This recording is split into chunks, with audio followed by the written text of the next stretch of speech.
Jaya Radha Madhava Kunja Bihari.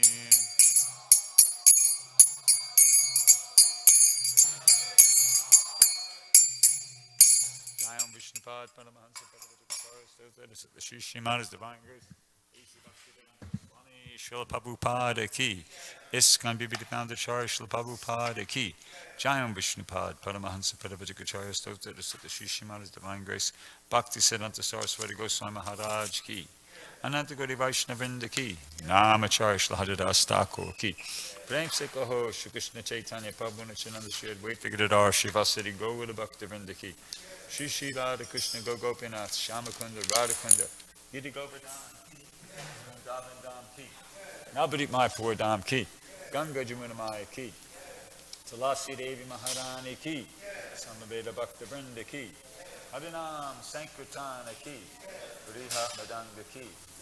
All glories to the assembled devotees. All glories to the assembled devotees. All glories to the assembled devotees. All glories to Shri Shri Guru and Gauranga. All glories to Srila Prabhupada. Om Namo Bhagavate Vasudevaya. Om Namo Bhagavate Vasudevaya. Om Namo Bhagavate Vasudevaya. So we're reading from the Srimad Bhagavatam, first canto, chapter 3, text 23. Ikona vimse, vimsatime, vrishnishu, prapya, janmani, Rama, Krishno, iti, bhuva, Bhagavan, aharat, baram, ikona vimse vimsatime, ikona vimse vimsatime, vrishnishu prapya janmani, vrishnishu prapya janmani, Ramakrishnav iti bhuvo, Ramakrishnav iti bhuvo, Bhagavan aharad baram, Bhagavan aharad baram, ikona vimse vimsatime, vrishnishu prapya janmani, Ramakrishnav iti bhuvo, Bhagavan aharad baram. Others.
Like the chant?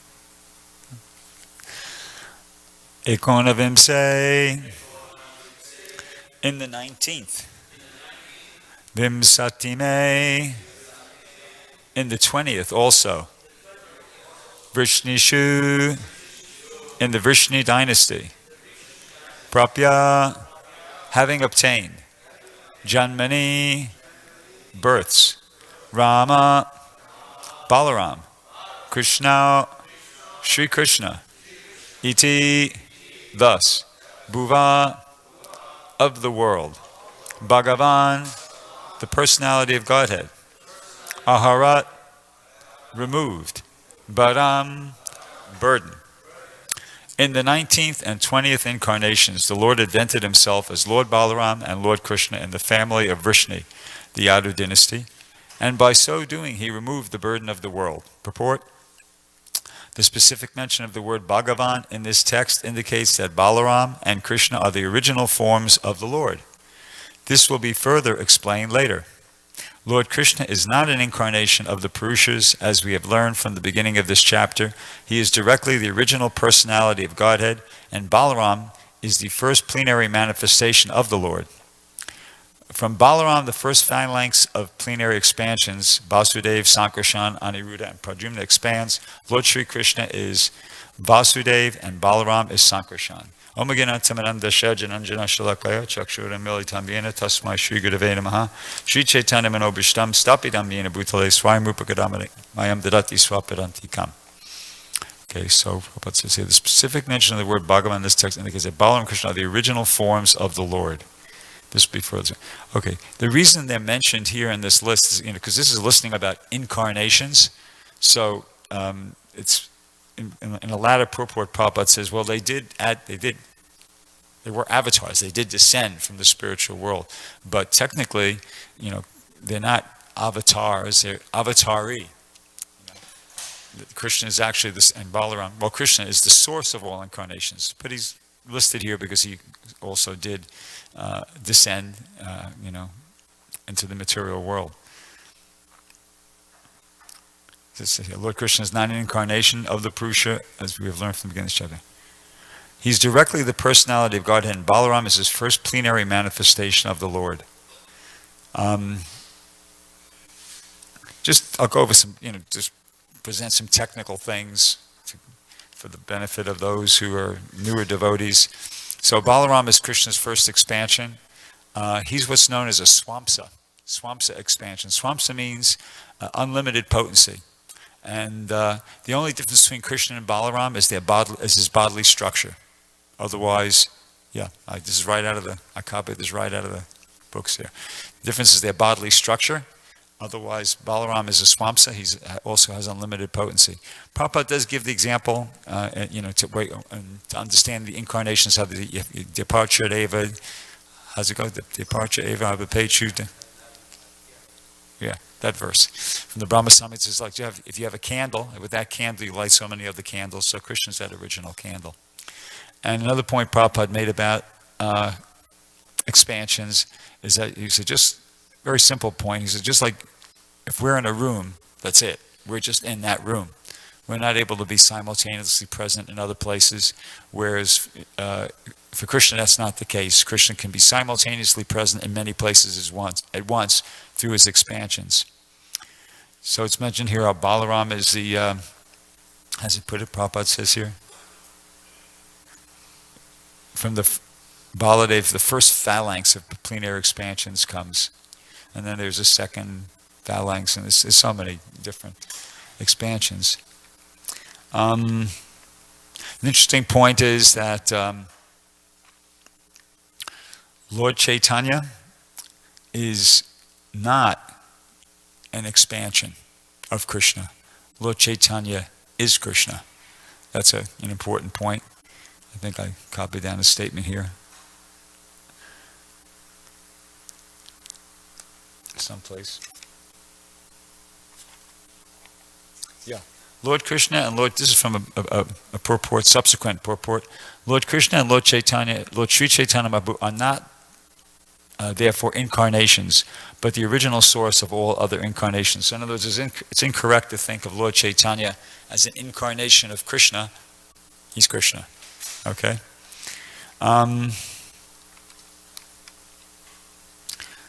Krishna is referred to as Swayam, not here, but in a few verses forward. There's another. He has no source other than himself. That's the unique position of Krishna.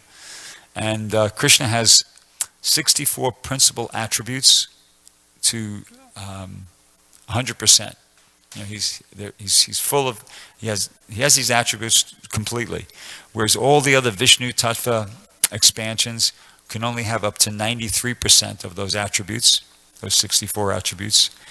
That includes the Swayam Rupa, Swayam Prakash, Tade Katma, Prabha, Vaibhav, Vilas, Avatar, Avesha. Now, aside from the Vishnu Tattva, there's Lord Shiva. Lord Shiva can have those 64 attributes up to 84%. He can have up to 84% of the 64 attributes. Lord Brahma can have 78% of those 64 attributes in full. The demigods can have also 78% of the 64 attributes, but to a lesser degree. And Prabhupada said humans have it to a very minute degree. A jiva can become, that's us, a jiva can become Lord Brahma. Lord Brahma is a post, so a jiva can actually become Lord Brahma. Someday you might be Lord Brahma. Actually, it's stated that when our first birth here in the material world is as Lord Brahma.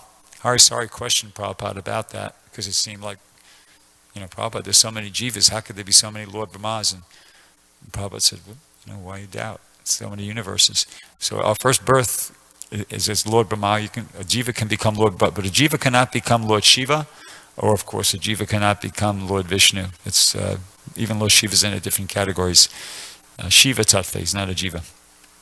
Anyway, so the point is, or one point anyway, that from all these things is that this is all very mysterious. Actually, Prabhupada uses that word in a purport coming up. Mysterious subject matter. And it could only be understood by, it's important to understand it. As mentioned in the fourth chapter of the Bhagavad Gita, Krishna says, Janma karma chamedevyam evam yovita tattvataha tattvadyeham punarjanma naiti mameti sojana. That one who understands the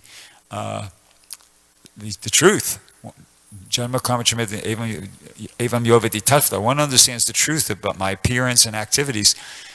Once upon leaving this material body, goes back, it doesn't come back again to material, repeated cycle of birth and death, but goes back to the spiritual world. So it's important to understand this. And Prabhupada explains in a subsequent purport to this that only those who carefully try to go deep into the matter by spiritual devotion is the mystery discovered. See, in other words, when Prabhupada's saying, or when Krishna is saying, one who understands the truth about my appearance and activities does not take birth again in this material world, but goes back to Godhead. He's not talking about some academic or intellectual understanding. That's not what's being referred to there. Like Prabhupada says here, one has to go deep into the matter by spiritual devotion. So what does that mean? It means you have to practice bhakti yoga. You have to practice bhakti yoga seriously. That's what that means. See, that's what it means to go deep into the matter by spiritual devotion. Sure, you have to read the books. You have to become familiar with the subject matter. Conversant with all the different ideas. That's there. That's part of it. But beyond that, you have to actually practice serious sadhana bhakti if you really have any serious hope of realizing these things, getting any deeper understanding about it. There's that famous verse from the Padma Purana, Prabhupada would quote it frequently, Atak Shri Krishna Namani Nabhaved Grayam Indire Sevanamukhi Hijivado Sayameva Sparati. Krishna can't be understood by the blunt material senses. The mind is also one of those, by the way. It's just a blunt material sense. You're not going to understand Krishna by your mind. He's only understood by devotional service, beginning with the tongue. And as you got to engage in devotional service, and when you engage in devotional service, then Krishna reveals. When Krishna is pleased with our devotional service, then Krishna reveals himself to us. There's those famous verses in the Bhagavad Gita, Tesham Satyuktanam Bhajatam Pratipurvakam Dadami Buddhi Yogam Tam Yenamam Upriyantitain Tesham Evanu Kampar Tamaham Gyana Jam Tamahan Nashyami Atma Bhavashto Gyana Depena Bhashvata Krishna. To those who are constantly devoted and worship me with love, I give them the understanding by which they can come to me. Out of compassion for them, I, who am dwelling within their heart, destroy with the shining lamp of knowledge the darkness born of ignorance. So that's how it works. You have to engage very sincerely and seriously in sadhana bhakti, and then when Krishna is pleased, when the Guru is pleased, he reveals, things are revealed, and then you understand. Otherwise, not.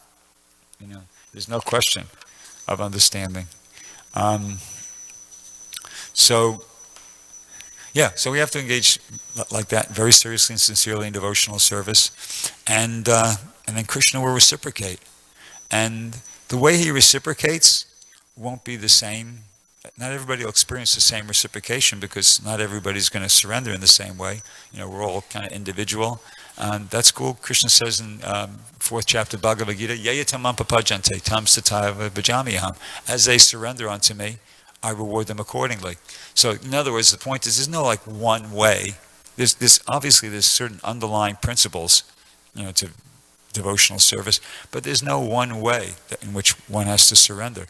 Somebody's going to surrender by being like, say, Ratnabhushan, who's like, knows how to do everything and is like a mechanical genius. Somebody's going to surrender by being like Dravida, who, knows so many verses, thousands of verses. And somebody's going to surrender by being like, Svastra, Archita, like that. But in each one of them, because they're surrendering in a particular way, Krishna's going to reward them accordingly. You see? So it's not like you got to be a certain kind of devotee. You can be any kind of devotee, but you got to be a devotee. That's the thing. And Krishna will, reciprocate with you the way you surrender to him. So that's nice to know. You don't have to be something other than you are. You just whatever your personality is, use it in Krishna's service. There's a verse in the 5th chapter, I believe, in this first canto, it says, "O good soul, does not a thing applied therapeutically cure a disease which was caused by the very same thing?" So, whatever kind of person you are, it's okay. You don't have to change. You don't have to become a different kind of person. Just be that same kind of person for Krishna.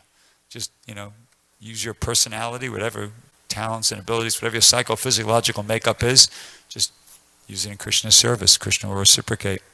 So on that point, on that note, I just wanted to share with everybody something that I do that really helps me in Krishna consciousness. And I prefaced it by what I just said, because I just want to make it clear that I'm not saying that this is something that everybody's got to do, or maybe that everybody might not even work for everybody, but I've been doing it for a long time. It really works for me. It really helps me a lot. I just wanted to share with everybody, just in case, there is, as I said, it might not be for everybody, but there might be somebody upon hearing this who this could help, okay? So this is something I do that really has helped me in my Krishna consciousness, is I walk and I chant. And it started mostly because, different reasons, but most recently, I've had problems sleeping at night. I know that many other devotees have shared this, but they share that sort of a problem.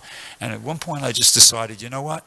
Rather than just toss and turn, because I'd wake up at 11:30 or 1 o'clock or this or that, rather than just toss and turn, I just made a decision at some point, a few years ago, you know what? Whenever I get up, I'm just going to get up. And I'm just going to get up, take a shower, get dressed, and I'm going to go chant. And then I'll sleep later on. And I've been doing that, and it works. I mean, by Krishna's mercy, I have a key, and I can come in here, because I don't want to chant on the street there. It's kind of any crazy people can come.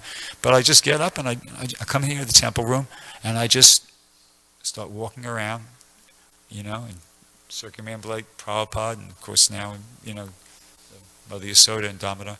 And I just walk. I walk at the speed that feels comfortable. I chant at the speed that feels comfortable. And it's just like, this morning I was thinking to myself, I just noticed, I caught myself thinking like this, you know what?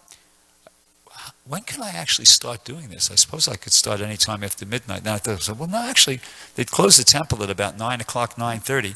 I could probably start at 10 o'clock if I wanted to. And then I thought, as I said, I caught myself thinking like that. I said, what? Why would I want to? I realized I must be enjoying this. Why would I be planning? Why would I be dreaming or fantasizing about how I could start coming into the temple and start walking around chanting at 10 o'clock at night unless I'm enjoying? And I realized, well, yeah, I am enjoying this. I realized this is my happiness. That's my happiness. The most happy I am, aside from when I'm eating prasadam, the most happy I am is when I'm walking around the temple room chanting Hare Krishna. And as I said, I just do it naturally. I just walk at the speed that feels comfortable, and I chant at the speed that feels comfortable. And it really feels right. It really feels good. Sometimes I even get a bit of a taste, I feel like I'm getting absorbed in the chanting. But at other times, even when that's not happening, I feel good because I feel confident, like, this is right. I know this is right. I'm getting purified, And also, it's very healthy too. This is, Jai Chaitanya was showing me, he has a Bhagavad Gita commentary that was, it's Bhanu Swami put it out, but he's using the commentary on the Bhagavad Gita of Vishwanath Chakravarti Thakur. And in the 6th chapter, I think it's text 17, he translates that thing about, one who's regulated in his eating, sleeping, working, and recreation. Prabhupada translates it like that. He translates one who's regulated in his eating, sleeping, working, and walking. He specifically says walking, you see? So walking is an important part of the Vaishnav culture. We do a lot of walking, and it's actually a good thing. So anyway, I just want to share that with everybody in case you might be in that situation where you need to get some exercise, you need to lose some weight, you got a sleep problem, and I just recommend what I just told you. Just grab your bead bag and just walk. Walk and chant. And just walk at the speed that feels comfortable, chant at the speed that feels comfortable. As I said, it's helped me tremendously. And I see it as like a blessing in disguise. Like there's this verse where in this same canto, first canto in the 6th chapter, there's that pastime about when Narada Muni, he was just, the story goes that he was just a boy. His mother was a maidservant, and she just used to take care of the devotees during the rainy season when they came and they'd stay in one place. So anyway, so the story goes, and Narada Muni describes it. One time his mother went out to milk a cow, and she got bit by a snake, and she died. And he was like 4 or 5 at the time. He was very young, and he just, what to do? He didn't have a father. There's no mention of his father, so all of a sudden he's on his own. So, did he freak out? Well, he didn't, because obviously he was kind of already a bit of an advanced devotee. This is how he took it. He said, I took this as the special mercy of the Lord, who always desires benediction for his devotees. That's how he was thinking. And so thinking, I started for the north. Now, this is super important. This is super important. This is like the essence, practically, of Krishna consciousness. This, what you just heard. He says, I took this as the special mercy of the Lord, and this is a very important phrase right here, who always desires benediction for his devotees. See, it's really important to be thinking like that. That Krishna, to have that confidence that Krishna always desires benediction for his devotees. And then he goes, and so thinking I started for the north. And Prabhupada elaborates upon this in the purport. He says, confidential devotees of the Lord see in every step a benedictory direction of the Lord. What is considered to be, and this is how they're able to do it, because it's what is considered an odd or difficult moment in the mundane sense is accepted as special mercy of the Lord.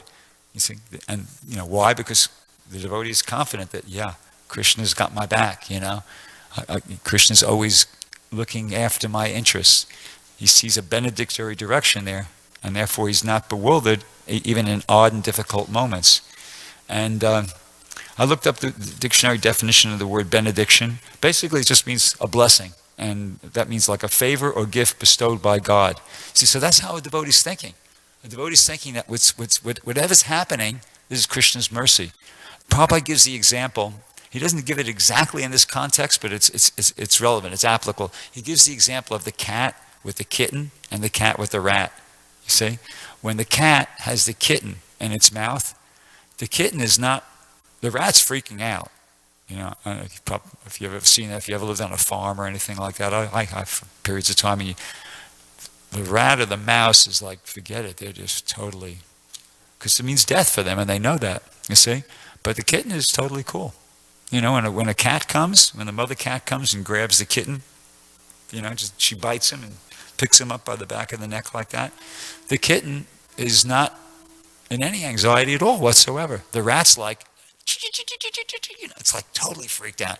And the kitten is just like, great, why not, Totally relaxed, totally happy. Why? What's the mentality? Well, we know the rat's mentality. The rat's mentality is, I'm finished. That's it. That's it for me. I'm done. But the kitten's mentality is, it's my mom. She loves me. I know she's not going to do anything to hurt me. I know that she's picking me up now. She's coming and grabbing me by the neck. Maybe it hurts a little bit because she's biting my neck there. I can feel her teeth there, but I know she's just going to be moving me to a better place. If she's doing this, it's only because it's going to be better wherever she takes me, because I know she loves me. She's totally concerned with my welfare. Her only interest is to see that I'm happy and safe and this and that. So whatever she's going to be doing, it's only going to be better because it's my mom. You see?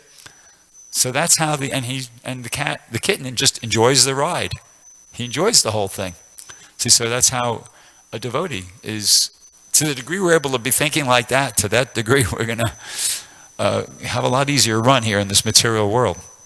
See, now, another way of saying it is like, sometimes we always say we have to become Krishna conscious. Yeah, and you have to become kitten conscious. We should try to become kitten. Be like that kitten. We have to try to be like the kitten.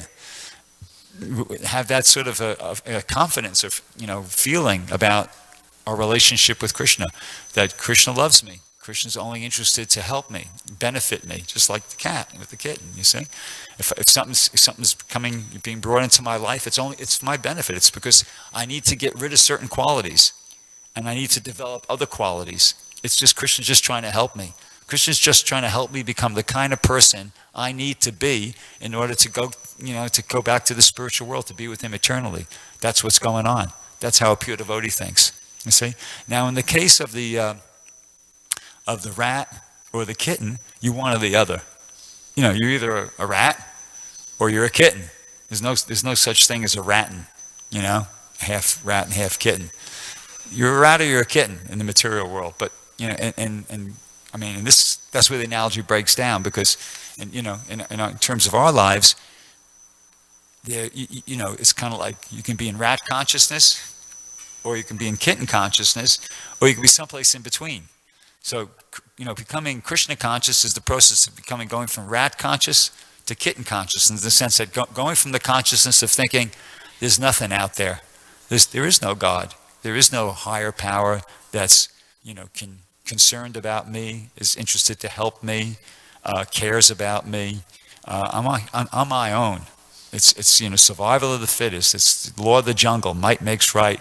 Whatever I can, get scraped together for myself, that's it. And if it's all on me. And if something's going wrong, it's really going wrong. And if something's going right, yay, whoopee, it's going right. That's how the atheist thinks like that. So we can be in that consciousness, or you can, at the other end of the spectrum is kitten consciousness, which I already described. See, so being a devotee is as I said, it's the process of going from rat consciousness, to thinking that it's all up to me, it's all on me, it's whatever I can, get together on my own strength, like that. This is described nicely in the 16th chapter of the Bhagavad Gita, Divine and Demoniac Nature. Krishna describes the mentality of the demoniac person. So it's the process of going from that consciousness, or that mentality, to the kitten mentality of thinking that, hey, it's okay, it's all cool. I'm engaged in devotional service. I'm trying as sincerely as I can. Well, you can always try more sincerely, but I'm trying sincerely to be a devotee of Krishna. And whatever happens, whatever Krishna kind of experiences or things Krishna sends my way, I know that's just for my benefit, because I know Krishna loves me. He's trying to help me. He's trying to help me become, as I said, more the kind of person I need to be in order to go back to the spiritual world. So he's, with that underlying mentality, things go a lot better. Prabhupada Prabhupada goes as far as to say, I found a reference about this. This is from the first canto, 17th chapter, I think text 22, where Maharaj Pariksit is talking to Dharma. He finds Dharma the bull, and he sees that one of his legs is chopped, or all of his legs are chopped. I can't remember now. All of his legs are chopped, except for one. Yeah, 3 legs are chopped. He's standing on one leg. And Maharaj Pariksit comes and goes, What's going on here, Who did this to you like that? And Dharma the bull responds that, nah. And he says something to the effect that one who identifies the perpetrator is as bad as the perpetrator. And when I read that, I was just, because it's been a while since I read that, I was just kind of like stunned. I thought, oh my, God, you really got to be elevated in Krishna to be a devotee of Krishna. And it's Dharma the bull is going, okay, as bad as the person, obviously it's bad to be the person who commits the crime, right? But Dharma the bull was going that as bad as the person who commits the crime is the person who says this is the person that commits the crime. So what? How's that? This was the explanation. That Prabhupada goes, a devotee takes it for granted that either benefit or loss is God sent, and thus it is His grace. And this is the vision of a devotee. He doesn't think of like, this person's, this person is a mischief monger. This person is my enemy because he did this to me. No, he's seeing it as this person is just the instrument. This is actually God sent. This is Krishna is arranging this to happen, and he's just using this person as the instrument. This person is like the mailman. Like if you get a notice in the mail saying that appear in court, you're being sued for whatever X amount of dollars, you don't. And when you open it up and the mailman just happens to still be there, you don't run down the street and try to strangle the mailman. He had nothing to do with it. He's just delivering the letter, right? It's nothing to do with him. He's just delivering the letter. Your problem is with somebody else, or ultimately no problem. It's with Krishna. So it's the same way. The devotee doesn't see the person who is the instrument of delivering his karma, perhaps, or as it says here, the grace of Krishna. He doesn't see that person as he doesn't become his enemy's enemy, so to think, because he has this kind of understanding. He takes it for granted that either benefit or loss is God sent. It's coming from Krishna. It's for my benefit. It's to help me become a pure devotee. Another statement was, in other words, a devotee has no suffering at all. No suffering at all. Because so-called suffering is also God's grace for a devotee who sees God in everything. Notice how Prabhupada says so-called suffering, because it's superficial. From the perspective of the advanced transcendentalists, all the stuff that's going on here in the material world in relation to our material body is actually superficial. It's not even our real life. I listened to a lot of Prabhupada lectures, and the other morning I kind of heard this. So whenever I hear something that really grabs my attention, I write down a few words, and then I go find it on the database. And if my print is working, I print it out. If not, I just copy it out. So this is, I copied this one out.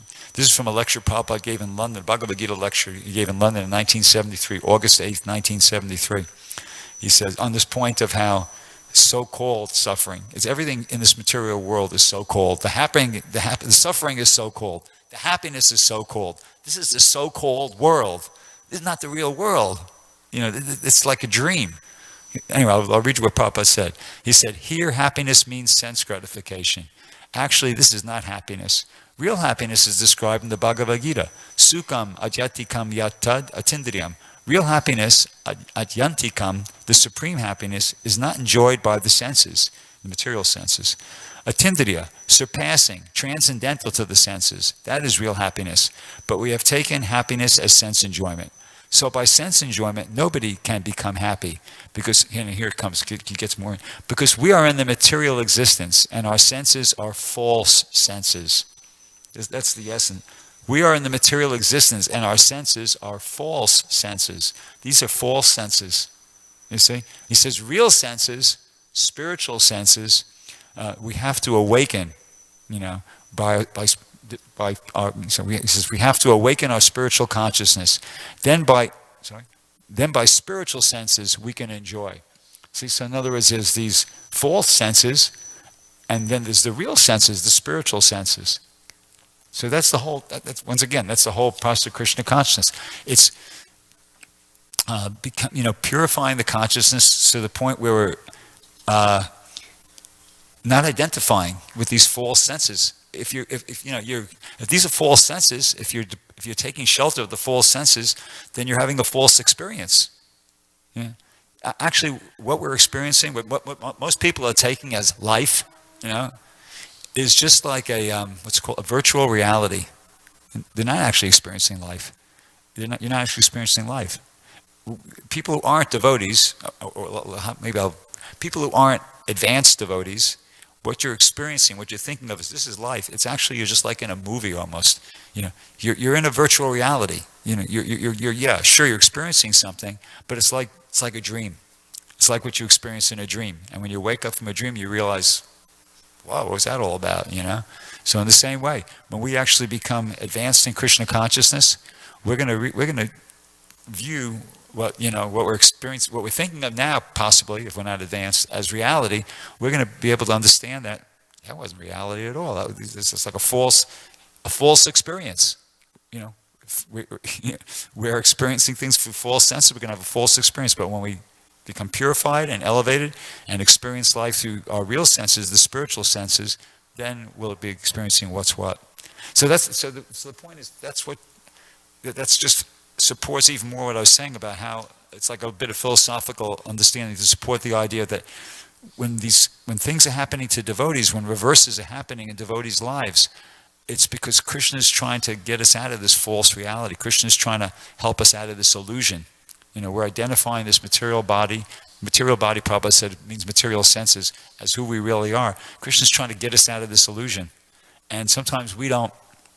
It's hard for us, we're absorbed in this. We don't understand that's what's going on. We don't understand that actually this is for my benefit, you see? So, but it is.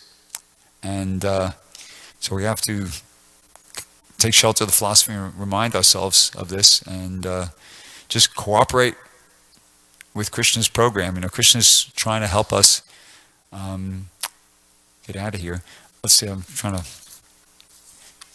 There's that one, I've mentioned it a couple times, how am I doing time?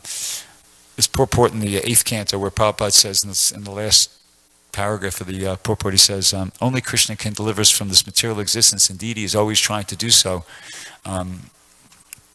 He is within our hearts and he's not at all inattentive. Even before we offer prayers to him, he always tries to deliver us. He's never lazy in regard to our deliverance. Therefore, he's called, God is liberated and he's trying to make us liberated. But we don't follow his instructions, but we ignore it. How does Prabhupada say?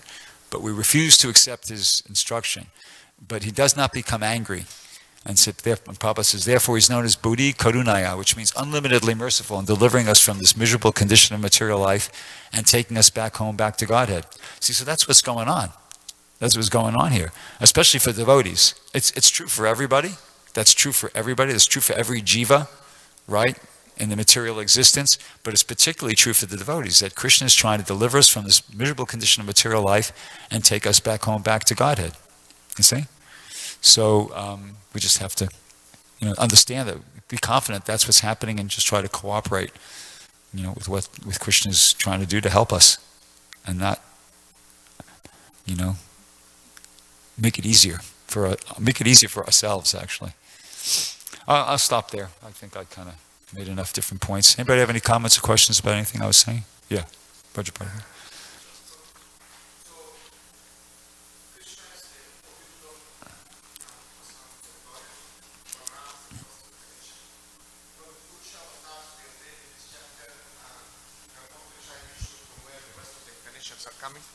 So, where is Garbhok-Dakshai, Shirok-Dakshai and Kanak-Dakshai Vishnu coming from? Are they coming from the four plenary expansions of Vasudeva, Anirudh, Pradyumna, Sankarshan? I just wanted to see where those four, where Garbhok-Dakshai, Kanak and Shirok, where they fall in that matrix. Yes, I mentioned there's 2 quadruple expansions. So the first one it says here is directly from Balaram. And then if I remember correctly, the second one, then there's an Orion that comes from that quadruple expansion. Then there's a second quadruple expansion. And I think the Purusha avatars something down, a down line from that second quadruple expansion. But I'm not positive, to be honest with you.